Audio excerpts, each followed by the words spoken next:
I'm Charlie Sykes. Welcome to the Contrary podcast. Just a quick note, if you like these conversations, if you find them interesting and valuable, please consider subscribing. And also, if you have not yet subscribed to my newsletter, To the Contrary, over on Substack, consider doing that. It is free, but of course, we always like it when we have subscribers who are willing to pay. In any case, we have so much to talk about. The anniversary of the murder of Alexei Navalny, the attempts to indict members of Congress in the last week, the Pam Bondi meltdown, whatever happened to Tulsi Gabbard, and Barack Obama now deciding to speak out more openly about the clown in the White House right now. A lot to talk about as we start a new week. And on today's episode, we're joined by Susan Glasser of The New Yorker to try to break all of this down. Thanks for coming back, Susan. I appreciate it very, very much. Well, great to be with you, Charlie. Thank you. Well, I want to do a deep dive into your piece about Donald Trump, who ran for office saying if we don't have free speech, then we don't have anything in a free country. This would be the same Donald Trump who tried to indict 6 sitting members of Congress in the last week. And as you point out, the attempt to criminalize political expression is crossing a line that's more or less held in this country since 1798. And I think sometimes we need to put these things into historical perspective. But speaking of historical perspective, would you mind if I started with something different here? Monday was the second anniversary of the murder of Alexei Navalny. And over the weekend, European governments announced, the UK, Sweden, France, Germany, and the Netherlands, all announced they are confident that Alexei Navalny, who is a leader of the Russian opposition, was poisoned with a lethal toxin, something that is found in Ecuadorian dart frogs. This suggests, of course, that 2 years ago Monday, Alexei Navalny was murdered by Vladimir Putin. Vladimir Putin murdered one of the most prominent political leaders of the opposition. The whole world now understands what it is. Clearly not an accident. This is a toxin found in a poison. This poison is 200 times stronger than morphine. It is not normally found in Russia. So, Susan, your thoughts on all of this? Because I keep thinking, this is Vladimir Putin. We know he's been a killer. It's right there. It's unavoidable. And yet his picture is still hanging in Donald Trump's White House.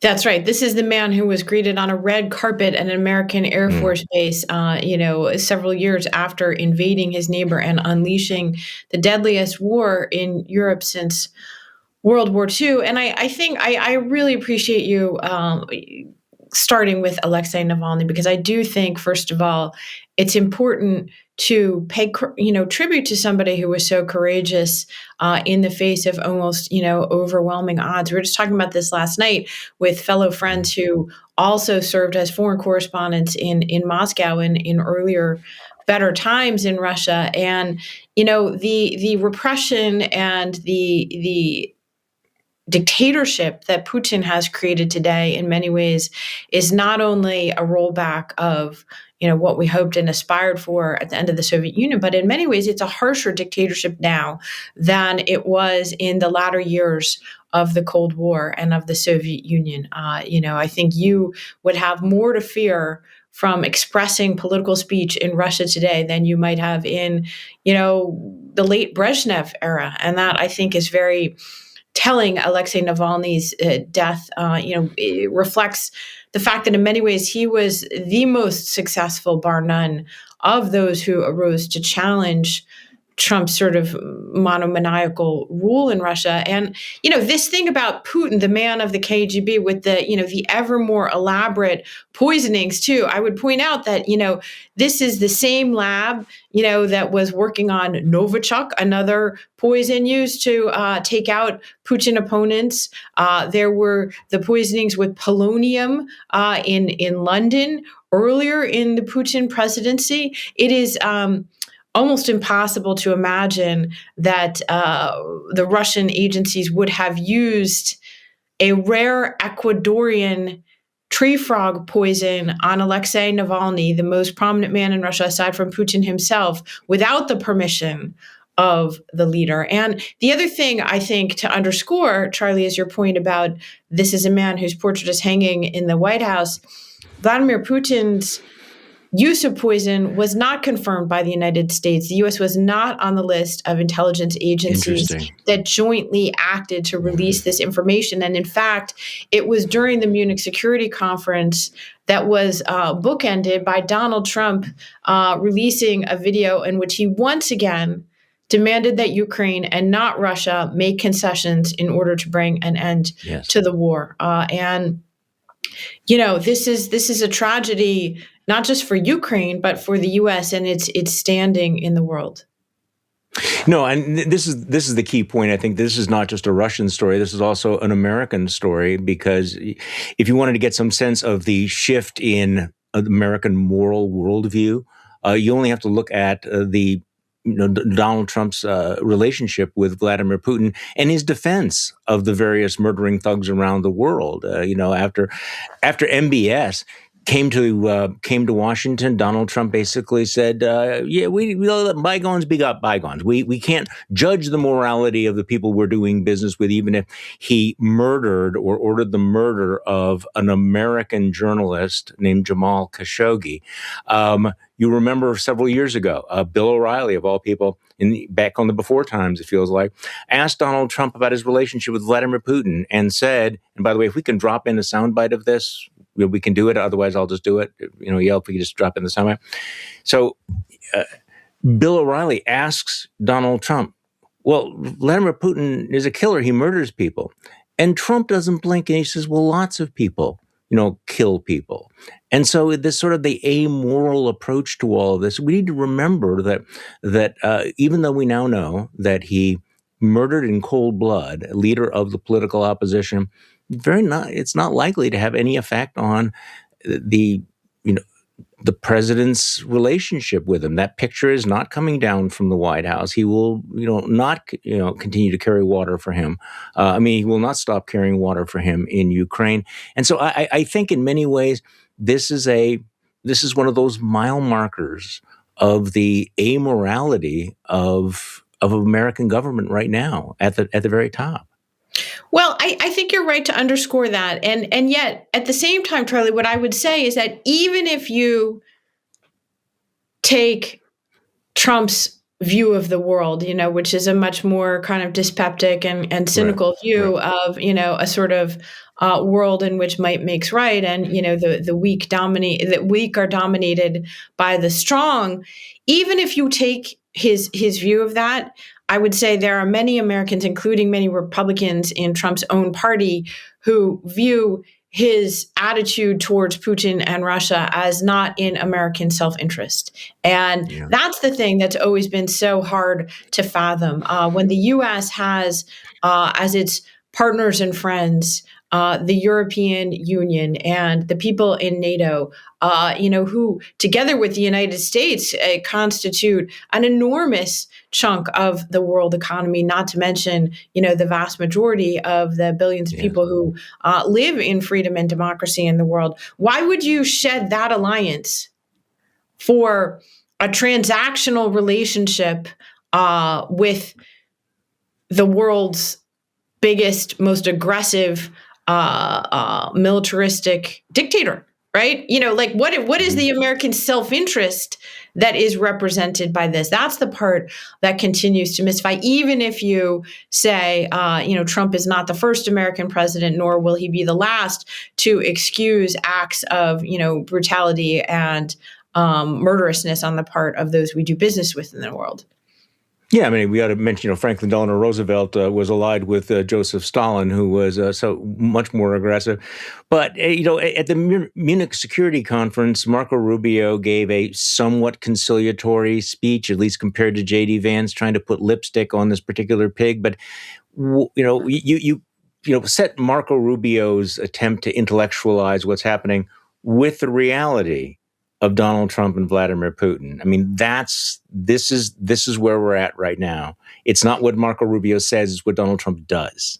Well, and notably what Marco Rubio did not say. Marco Rubio gave a speech expressing essentially the, non-snarling, non-JD Vance view of Trumpism to Europe without ever mentioning the overriding security concern of Europe today, which is the war that Russia started against its neighbor Ukraine, and what it means Bizarre. for the profound upheaval that it means for European security. And I mean, it's actually absurd when you think about it, right? Like, how can you go to the Munich Security Conference if you're the American Secretary of State and lecture Europeans, whatever your tone is? I mean, forget the tone, right? Whatever your tone is, how can you lecture them about security in Europe and never mention Russia? And I think, to me, that is the thing that didn't get enough attention, but that perfectly encapsulates Marco Rubio and a certain wing of what you might call the kind of Republican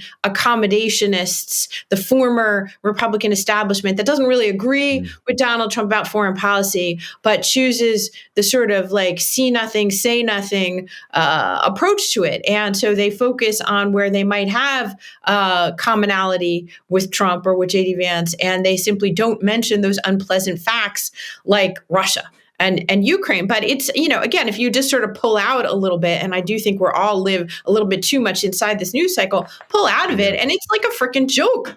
We're 4 years almost to the day of the anniversary of Russia unleashing this war. And the American Secretary of State goes to Munich and doesn't say a damn word about it? Come on, that's embarrassing. Beyond embarrassing.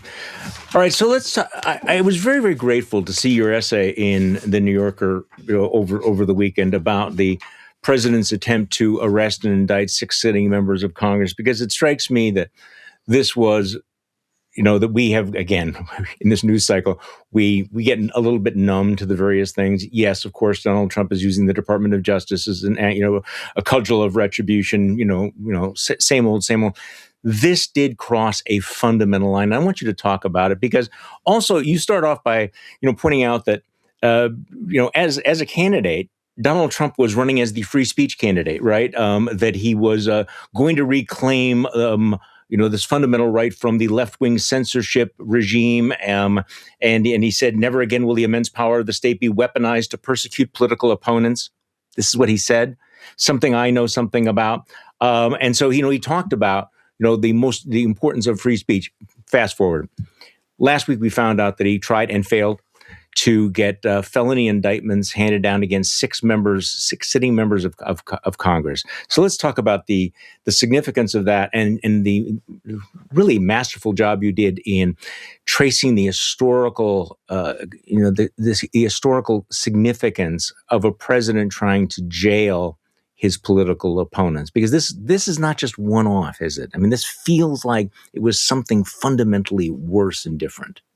Well, thank you, Charlie. And I do think that we are at this moment where so many lines are being crossed. It's hard to know when to sort of take a breath, take a beat, and to sort of say, wait a minute, this is something that's truly, absolutely historically different. And, I think it's really important to do so in the case of Trump v.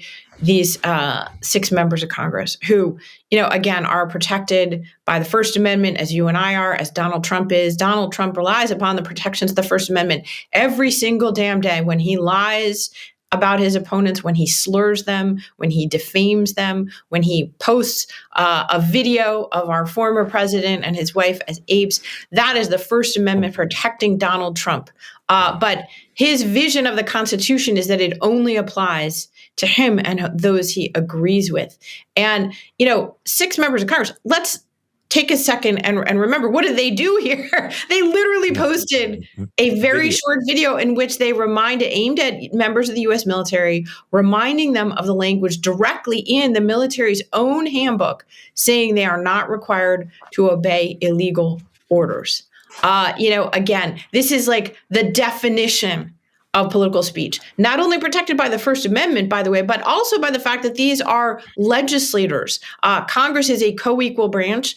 I'm not a lawyer, but the speech or debate clause of the Constitution is a very robust protection for members of Congress, precisely because of the possibility of another branch, the executive or the judicial branch, taking out after members of Congress for speaking their mind. And so you say about history, I was just struck by this fact that, once again, everybody is sort of giving Trump credit for the fact that a few brave people stood up to him and didn't do the crazy thing. So in this case, a few Right. grand jurors here in DC said, wait a minute, this is bullshit. We're not going to make this Mhm. indictment. Really remarkable act. I don't want to diminish that act because, as you know, it's unbelievably rare. I was on ABC this week with Chris Christie, who pointed out that when he was a prosecutor, a federal prosecutor in New Jersey, he went back and looked at the record. Not a single time was there a grand jury that refused to process one of the indictments he and his Interesting. team asked for. Very unusual. So I'm not diminishing that, but let's not give credit to Donald Trump for the acts of people standing up to him. And so I was going back through looking at, well, are there any examples? I was thinking, well, let me look at Woodrow Wilson's terrible crackdown on free speech during Yes. World War I, or let's look at McCarthyism, or even the Civil War. I mean, they actually came to blows on the floor of Mhm. Congress at times in the run up to the Civil War. So I was thinking, okay, there must be some other examples. No, not even in the most divisive, horrible, difficult times for American democracy, when it was really tested, has a president ever jailed a member of Congress. The only example in American history is in 1798, when Matthew Lyons of Connecticut was convicted and then served 4 months in jail for publishing an article critical of John Adams. And the only reason that that even happened, this one outlier in American history, was because of the passage of the Alien and Sedition Acts, which, as you know, were subsequently Mhm. repealed, repudiated, and historically speaking, are seen as this incredible sort Right. of blemish on American history. And by the way, Matthew Lyons was jailed and ran successfully for re-election from Congress while in jail at that time. At any rate, Donald Trump going where no one else before him has. I was struck by that because there was the crackdown, the Red Scare under Wilson, in which there were a lot of violations of civil liberties. Absolutely. During the Civil War, there was a Democratic congressman who was exiled to the Civil War. I mean, was exiled to the Confederacy. But as you point out, you have to go back to 1798 to find an example of a member of Congress who was jailed for an act of speech. And the video is such a clear act of speech. And it's not just the indictment. I thought it was interesting that you mentioned here that a federal judge had to consider the attempt by the Department of Defense to go after Senator Mark Kelly for his involvement. And Senator Kelly, of course, is a decorated military veteran. And this is Richard Leon, who is a George W. Bush appointee, ruled that the Defense Department, by trying to reduce his rank and punish him, had trampled on Senator Kelly's First Amendment freedoms, denounced his arguments as horse feathers. So when ordinary Americans, I suppose the good news is, and federal judges are looking at this, they're saying this is a straight up case of First Amendment rights as well as constitutional protections. What does it tell you that Donald Trump is willing to roll over those protections after having claimed that he was the free speech president? Well, there's so much to unpack there. I mean, first of all, Yeah. let's I think it is important to note in any discussion about this that we have spent the last few years hearing nearly hysterical hyperventilating about how Yeah. America's basic freedoms were under attack from left-wing thought police. And, remember what happened in the wake of the assassination, the terrible assassination of Charlie Kirk. An Yes. immediate effort on the part of Kirk's friends and allies to purge those who wanted to talk about Kirk's own record of, at times, hateful political speech. So we have that context, which is very important context.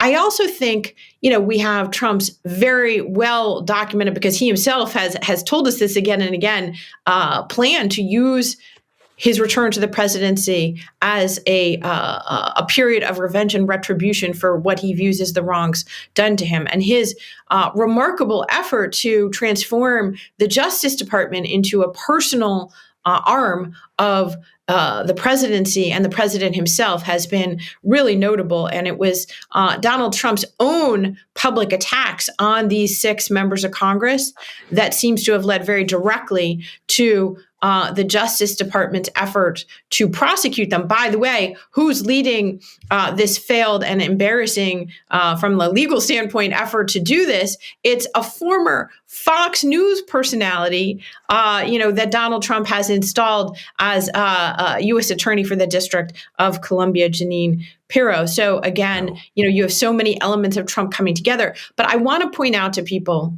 because this is important too, that it's not a one-off. This isn't just like, an outlier, or Donald Trump just went crazy, in Mar-a-Lago one night watching this video and demanded the prosecution of these members, because it's actually very clearly part of a broad and sweeping campaign against free speech, freedom of the press throughout Trump's second term. And again, there's a lot of reasons why we've been focused on many of the other outrages, in Trump's second term, because they affect, the lives of millions of real people.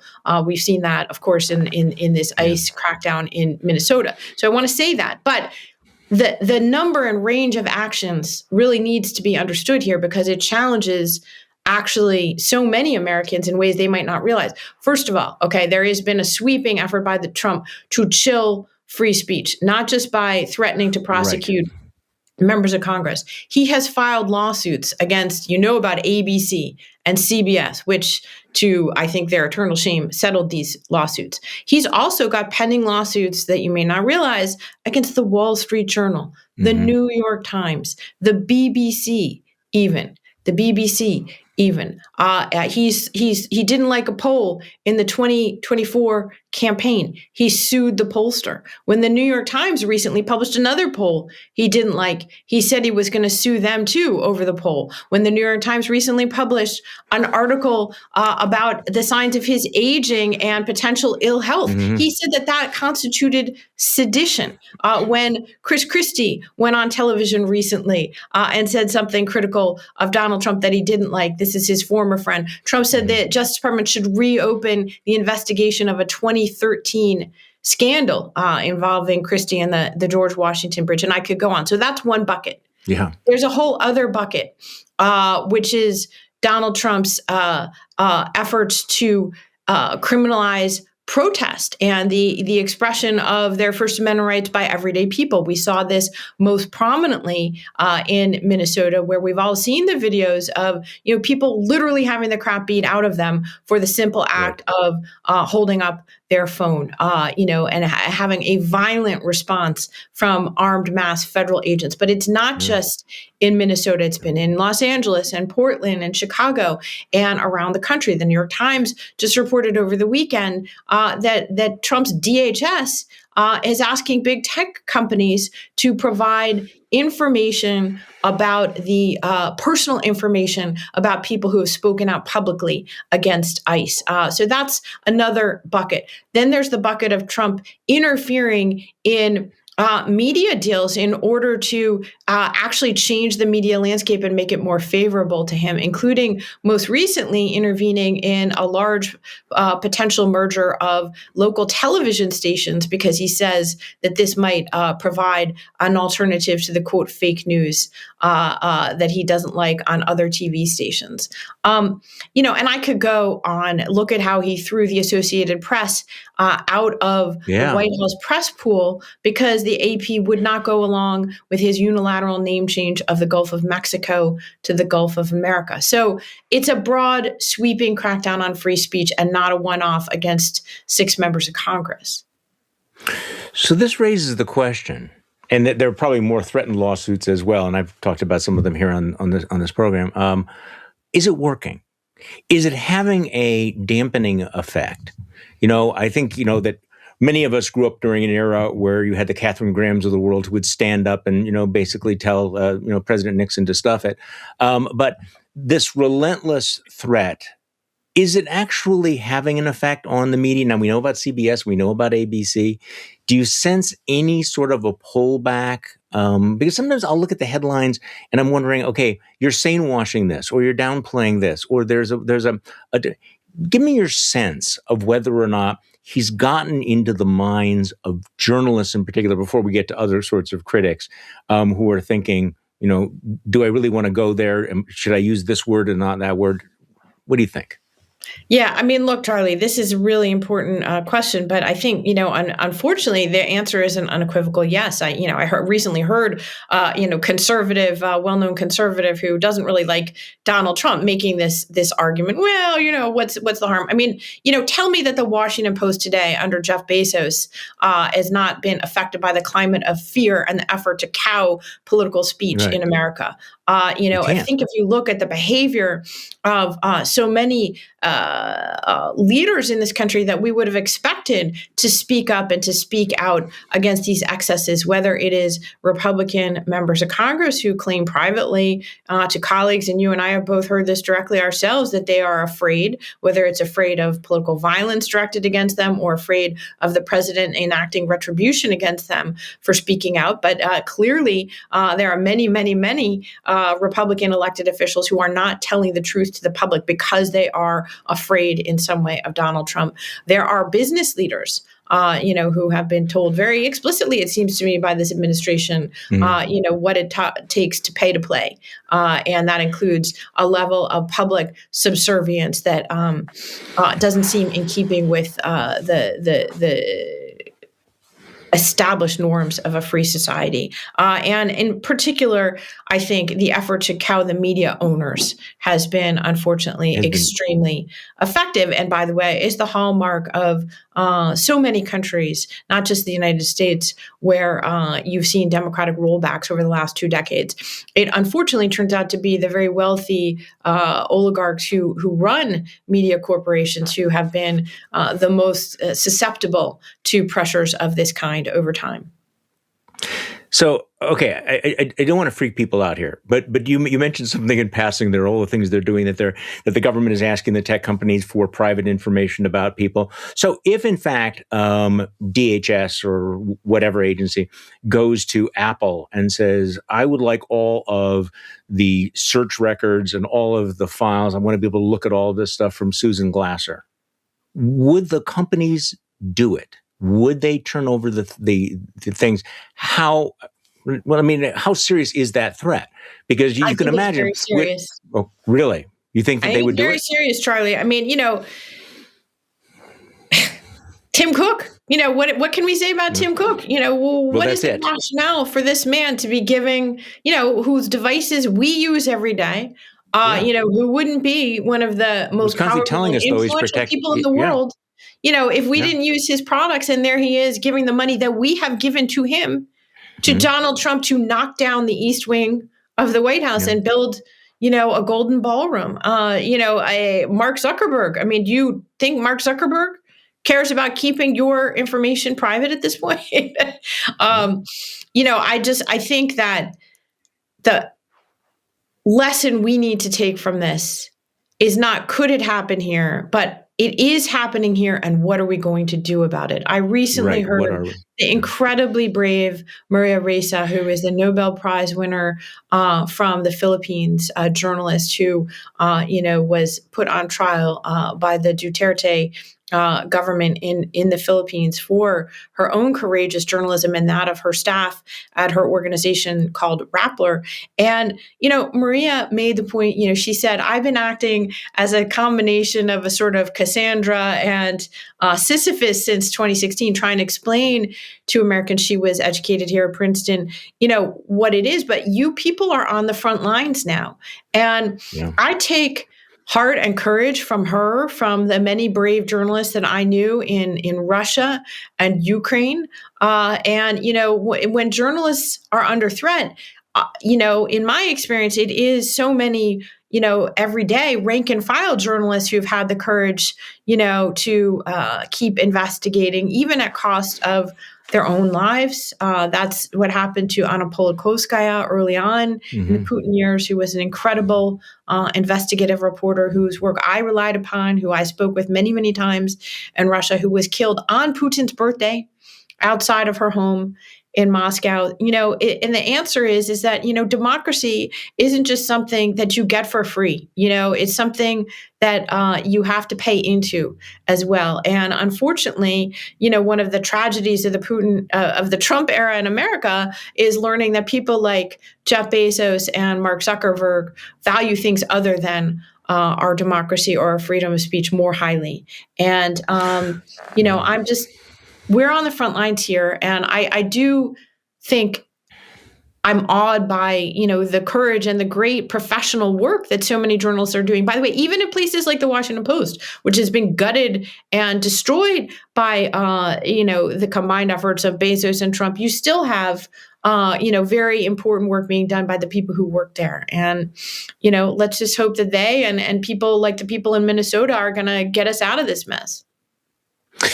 So, switching to another topic, give me your sense of where we're at on the Epstein files, because it feels like we've gone through several stages with all of this. We had the cover up. Well, I mean, going back to Trump and Pam Bondi saying we have them on our desks, we're going to release them, they're coming, this is a big thing. And then flipping and saying no, we're not going to. Slow walking it. Congress passes the law. There was a huge delay. Millions of pages have been released. Now we're getting some sense that millions of more pages will never be released, heavily redacted. It feels to me as if it is a cover-up in plain sight. But what is your perspective? You've covered cover-ups over the year. This seems like one where everyone sort of knows what's being covered up, or at least they suspect, and it's happening. But what is your take? Where are we at on that? Yeah, I mean, sadly, Charlie, unfortunately, I've long been of the view that, the accountability that so many people understandably crave for Donald Trump and others who, supported and enabled and befriended Jeffrey Epstein over the years was not likely to come out of a process controlled by Trump's own Justice Department. We'll see what happens there. People are still going through, investigative reporters are still doing their job and going through these millions of pages. I'm sure there's much more to be unearthed there. But certainly what we can say now that is sort of profoundly depressing, right, is that you've seen consequences all over the world, everywhere except for Donald Trump and his cabinet. The Prime Minister of Great Britain is facing an enormous political scandal at the moment that threatens his hold on power. Never even met Jeffrey Epstein, all because he appointed as ambassador to the United States before then firing him a man, Peter Mandelson, who did have extensive dealings, and it turns out now from the papers, more extensive dealings than we realized with Epstein. The chief of staff of the, 10 Downing Street has already resigned. You have consequences in Norway. Of course, there's the investigation of the former Prince Andrew as a result of it. And on you can go of people who are facing scandals and crises as a result of this disclosure. Meanwhile, Howard Lutnick, the Commerce Secretary to Donald Trump, was revealed to literally be in business with Jeffrey Epstein after his initial conviction, in Florida. And yet, Trump's sticking by him. Trump himself is the man who is named more frequently than anyone else in these documents. And so, it's sadly just another story about the impunity and lack of accountability that has largely existed in the Trump era. It has. And of course, the blast radius continues to grow, the number of, careers that are being destroyed. There does seem to be accountability for everyone outside of the Trump circle. But then again, we've seen that sort of, zone of impunity and immunity before. What did you make of Barack Obama coming out and becoming more and more outspoken about, he used the word clownishness about it, which, as I've said before, a clown with a flamethrower still has a flamethrower. But what role, if any, does someone like a Barack Obama have to play at this particular point? Because we've been waiting for former presidents to speak out. Generally, they have not done it historically. So this does seem as if he's made a decision that he's going to get into the fray. Your take? Yeah, I mean, look, Barack Obama is everything that Donald Trump isn't in so many ways, including So his, many ways. ultra sort of, cool persona. Donald Trump is all id and, shouting, impulsive rage, and Obama has always been the sort of analytic figure in our politics, the framer in elegant, perfectly rendered prose, who sort of describes our moment, but often had seemed, even when he was president, to be reluctant to enter the fray. He does things on his terms. So it is notable that the man who does things on his terms has chosen, to talk. But even look at his response to the grotesque choice by Donald Trump to repost a video, an AI generated video of Obama and his wife Michelle as apes. Obama went on a podcast the other day and he criticized it, but in very Obama terms. Listen to that, right? This is not a guy who's going to be out there, taking on Trump in Trump's terms. Gavin Newsom has decided to be the kind of, Democratic mirror inversion of Trump on social media with the name calling and the insults and the all caps. And, you're never going to get that from Barack Obama. That's fine. I mean, that's good that we're not going to be getting that from Barack Obama. But it is interesting that Donald Trump is reportedly telling people that if you broke with him on that racist video, that you are dead to him. And I don't know whether that's reporting is accurate or not. But, so typical of Trump is that he will never acknowledge mistakes, can never back off, even though this would be a perfect example of one where, you cut your losses, you say some low-level staffer did it, and there he was last week saying, no, it was a very, very strong video. And again, it's like, is this like just one more among many things? This because was it's not by a mistake. Far, no, it's not of a course mistake, it wasn't Charlie. a mistake. Donald Trump meant it. He's not sorry. He's never going to be sorry. It's not because he's failing to acknowledge a mistake. It wasn't a mistake for Donald Trump. That's what he thinks of the Obamas. That's who he is. He is a profoundly, deeply disturbed and racist person who has long, trafficked in racist memes and ideology. In fact, even well before he ever entered, public life as a politician, that's who he was. And Yes. so I think it may be inconceivable to him that this is being viewed as a mistake or something that he should be criticized over, number one. Number two, as my husband pointed out in a very good piece in the Times about the cult of personality that Trump has insisted on in his second term, we've all focused on what that stupid video had of the Obamas, but we didn't focus so much on why Trump might have liked it, which is that it showed him as the king of the jungle. And that's who he thinks he is the king.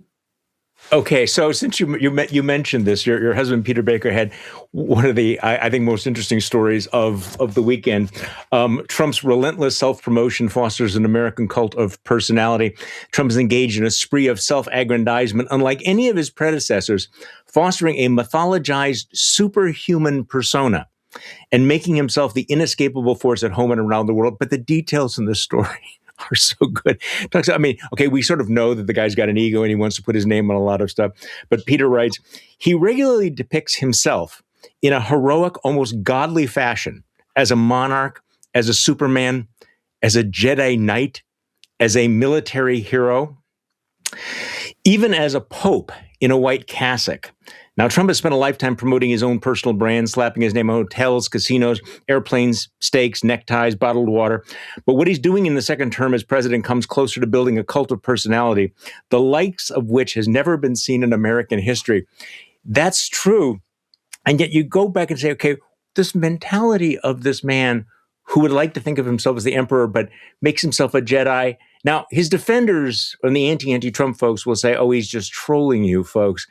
I would say that if you're looking for sort of evidence of some psychological challenges, it's right there, and he's doing it. I mean, there was a time when there was something called MAGA, what I call MAGA porn, where it was, other people who would depict him all muscular and all, cut and everything. Now Trump is posting this kind of stuff himself. I mean, it feels like you go to the dictionary, look up, narcissistic megalomania, and his picture's right there. But again, we knew that, right? Or Well, is it that's getting right. I mean, worse? actually, we did an entire episode of our New Yorker podcast this week on the science of megalomania. And, Yeah. because I think, by the way, I mean, the point to get beyond kind of Donald Trump slapping his name on the Kennedy Center and the U.S. Institute of Yeah. Peace and the new ballroom and the Trump accounts and this, when you get, beyond that to the moment, the thing that I'm most worried about, and that I think, there are historic examples to suggest we should be worried, is what happens when things go south for a megalomaniac. And I think, Yes. there's some strong evidence to suggest that's the period that we're entering here. If you look at Trump's approval ratings, which are cratering not just because of excesses like what's happening in Minnesota, but his personal approval ratings as well, down to the lowest levels of his tenure. And from my perspective, very little prospects of bouncing back. When you look at what's going on, when you look at how the midterm elections are stacking up, the fact that people are finding their voices, if not, some of the corporate leaders we've been talking about earlier in this podcast, at least many everyday Americans, grand juries, in the streets of American cities, are finding ways to resist and to stand up to Trump. In such a situation, some people have focused on, well, Trump is getting weaker, he's a lame duck, maybe we'll see some Republicans even breaking with him more. My concern is a different one based on the history of megalomaniacs, which is that that's exactly when he may be doing more over the top, excessive things, is when faced with the loss of power. Like what sorts of things? Like trying to indict 6 members of Congress, bombing Iran again, what? Yeah, I mean, look, first of all, there is a history suggesting that this is when leaders get into wars, dictators, when they feel threatened or insecure at home, they may lash out abroad.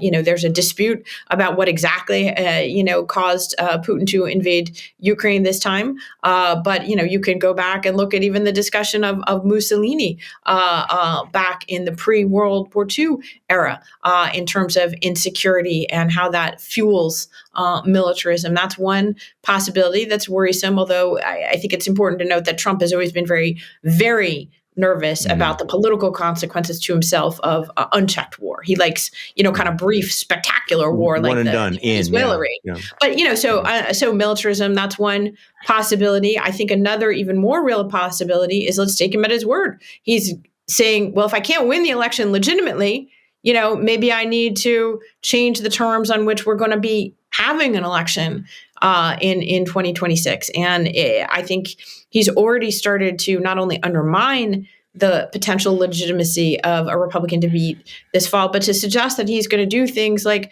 send ICE out to monitor and menace polling places.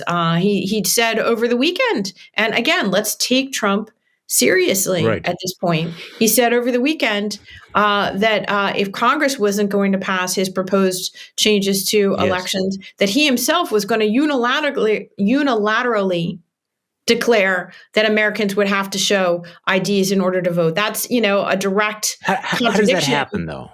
What is he talking about? Well, that's a good question. What is he talking about? Is he going to sign some executive order and, dare people not to follow it? Probably, maybe. I don't know. But these are the kinds of things, it seems to me, that Trump can do if he feels more and more insecure and challenged, which he is. So in the few minutes we have left, your thoughts on Pam Bondi's performance last week before the House. I had predicted, look, I was not expecting much given her performance before the Senate, but I have to say that having spent a few more time than I would like to reviewing some of the exchanges, it was way worse. If this was not the worst House hearing ever, I don't know what would be, but this is the Attorney General of the United States. I know the whole audience of one thing, but just give me your thoughts about this. And I guess in the back of my mind, my question is the almost, inexhaustible willingness of people to humiliate themselves in the agencies they run was fully on display there. Yeah, it's hard to think that that's the Attorney General of the United States, as you said. It's an act of self-abasement that forget about looking, standing up to history. I mean, just even in the moment, it's beyond self-parody. Right, it's the kind of thing that the Saturday Night Live skit writers would probably tone it down because it was too Yes. embarrassing.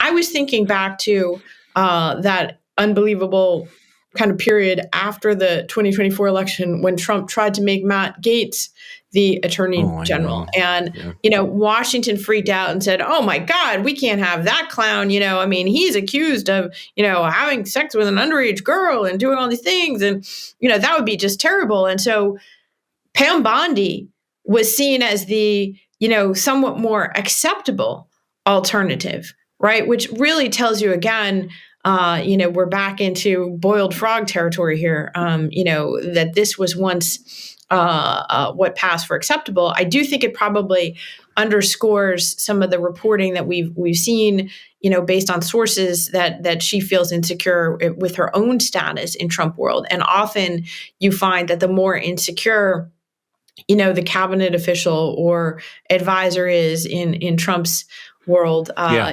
in the sort of the court of the czar, the more over the top and flamboyantly confrontational they're willing to be in order to get back into the boss's good graces. But that's not an excuse, obviously. No. But that also explains, what Tulsi Gabbard is doing. Remember, Tulsi Gabbard was sort of, on the outs, kind of everybody, went dark on her, that she wasn't not supportive of what they were doing in Venezuela. So we were wondering what's going to happen with her. And then what does she do? She pops up in Georgia, carrying water for debunked conspiracy theories. So that's kind of that pattern. Like, what can I do to show my absolute abject loyalty to, to the God King?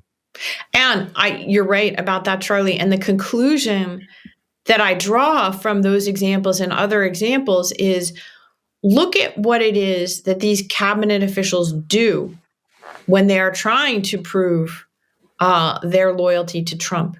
They take very radical actions to punish and attack his political opponents and to use the government for his political opponents. And I think that's why, again, that to me, this is at the core of what we should see as Trump's own agenda. It's not some ideological commitment to making America great again. The ideology that Trump cares most about and that therefore the people surrounding him care most about is the use of the federal government as a weapon of personal revenge and retribution. And to me, it's just so telling that that's what they do when they're in trouble, right? It's not like they go up to Congress and they say, okay, well, we're finally going to get some action on this priority of Donald Trump's. No, they say we're going to prove that the 2020 election was rigged and we're going to throw some members of Congress in jail. Yeah, scorched earth comes to mind. Susan Glasser, thank you so much for all your time. Appreciate it. Thank you, Charlie. I'm not sure it's a soothing way to begin a Monday, but here we are. Well, but it reminds people that they're not the crazy ones if they've been watching all of this. And you can read all of Susan's work in The New Yorker. Thank you for listening to this episode of To the Contrary podcast. I'm Charlie Sykes. We're trying to make an oasis of crazy by at least saying, hey, you know what? If you think that's crazy, you might be right about that. Thank you.